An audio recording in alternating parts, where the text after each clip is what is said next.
Hi, this is Will Brown. I'm an associate professor at the Bush School of Government and Public Service, and I just talked to you just a little bit about what we do with the Emerging Leaders Program.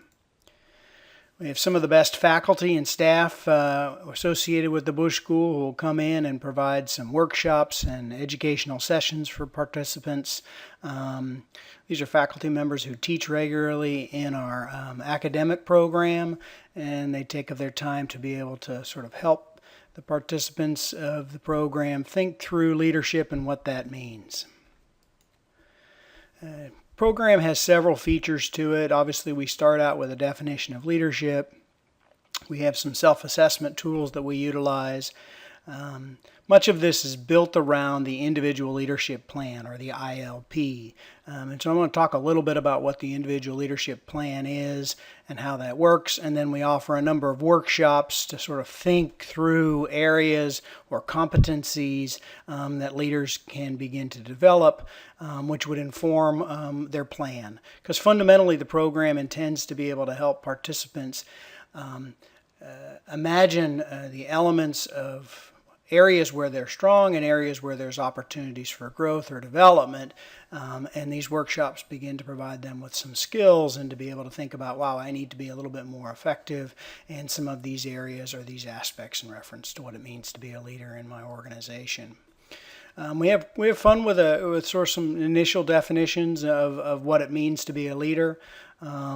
And some pushback and thinking a little bit about what that means from a very simple definition by Drucker that says leader is somebody who has followers, or a simple definition by Maxwell, which is leadership is influence, to our more sophisticated definitions that generally tend to students tend to gravitate to. The other aspect of our conversation here is the program is public service leadership, so then we have an opportunity to talk a little bit about what does that mean to be a leader in reference to public service, in reference to the public good. And so we have some of those conversations, and inevitably elements in reference to ethics or integrity come up as a feature, so that it's just not anybody who has followers is the kind of leader that we're trying to create in this program, but somebody who performs these leadership functions as in the best interest of their community or of the general public. Two self-assessment tools that we use. StrengthsQuest is the one where they take an assessment before coming in, and they identify some of the top 5 areas where their strengths are, and these are then categorized into areas such as strategic skill sets, communication skill sets, people skill sets, those kinds of things. And the workshop gives them an opportunity to think about what their skill base is or what their talent base is, and then as that compares to others. Also, the workshop emphasizes the idea that we build on our strengths, and that's how you become an effective leader, is you build on your strengths while you figure out how to be able to minimize areas where you're not as strong. But building on our strengths is sort of the intent of that workshop. The second workshop uses the Myers-Briggs. Most people are familiar with this, looking at introversion, or the way that you handle information, or how you make decisions. And the purpose really is both some self-reflection. Who am I? How do I see myself? So the test isn't intended to be able to be a be-all, end-all. It really just provides an insight into different personality types and how certain personality types work well together, or certain personality types work in different ways, and then getting people to think about how their style or their personality leads them to function or operate in particular ways, and then sitting in the conversation and thinking about how that might have an influence on how others operate or think about what they do. As I said, sort of the program is built around this idea of the Individual Leadership Plan. And there are a number of components to the plan, and that's laid out here, where we start sort of at the very top.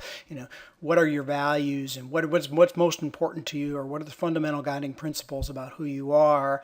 What are the attributes that are necessary associated with those? What is the skills that you would need to be able to have to be effective in those ways? And what's the knowledge area that you need to be able to acquire, or the conceptual frameworks or the theories that you need to have so that you can work and carry out the kinds of things to be able to reach the peak, right? And the diagram there is an attempt to reference that this happens over time and that we build on these throughout our lives and throughout our careers. So we start with a personal vision statement. We also use some of the words around mantra, which is sort of a shorter idea in reference to a vision statement to try and simplify sort of what is it that's important to you and what is the purpose of what you're trying to do, and being able to kind of think through where it is that you want to be as an individual, as a leader. So sets that out as a goal. So people talk about sort of oftentimes the word public servant comes in, or service to others, or some version. Obviously, these individuals are oftentimes thinking about how they can be an effective leader in a public context, and that oftentimes comes into some of these kinds of statements. So we look at some core values about what might be, giving folks a little bit of some sense of how that might play out, and we ask them to think about creating a short list of those values. And some of this is done in the workshop, some of it's done as homework, some of it's done afterwards. And again, this is an area for folks to be able to continue to think about as they move outside of the Emerging Leaders program. We also then move into attributes. How is it that I'm supposed to act? How do I currently act? What would I like to be able to do? So you notice some of the words there coming in again from the Myers-Briggs, talking about how your style in some ways and how you act, thinking about how you can be more competent or more professional in the way that you present yourself. Skills, right? So these are our ability to be able to put in play the kinds of talents and the kinds of knowledge that we have, whether it's working with people or whether it's working in groups or technical skills or those kinds of things. And there's a variety of lists that we work through so people can begin to think about, wow, I do need to work on these kinds of skills or these kinds of technical capabilities to be a more effective leader. And then that obviously transitions to knowledge. So as you can see, we're starting to get sort of more and more specific with an attempt to be able to say, okay, if these are the areas where you have knowledge gaps, or these are the areas where you have skill gaps, to achieve some of these higher value propositions or to act in particular kinds of ways, then sort of what are your goals? What are your objectives here in reference to you as a professional? What are the things that you want to try and be able to achieve over the next 6 months, over the next year? And so all the participants work on thinking about some of those goals, and then they also talk through specific mechanisms by which they might be able to achieve those goals. Is there things that can be done in the workplace? Are there things that are the particular additional training elements that need to be taking place? Are there changes in other ways that allow them to be able to acquire the kinds of skills or the knowledge base to be more effective? Have a variety of workshops that we sort of introduce folks to, from executive director roundtable panel conversations about what does it mean to be an executive director of a nonprofit, to conversations about the work that's being done in downtown Bryan and how some of that redevelopment was work done across sectors. So we bring in individuals from the city and from the Development Council and talk about what that looks like. We also talk a little bit about boards of directors and how those work and what that means, and try to translate that for the public sector individuals so that they can begin to think about boards or advisory boards in that capacity.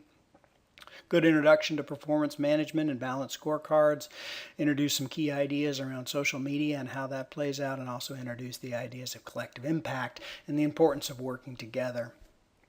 So these all sort of help. We provide a lot of information. We provide some guidance. There's a lot of sort of peer networking that happens during the sessions, but they reflect on themselves and they reflect on their organizations, thinking about how they can become a more effective leader in that context.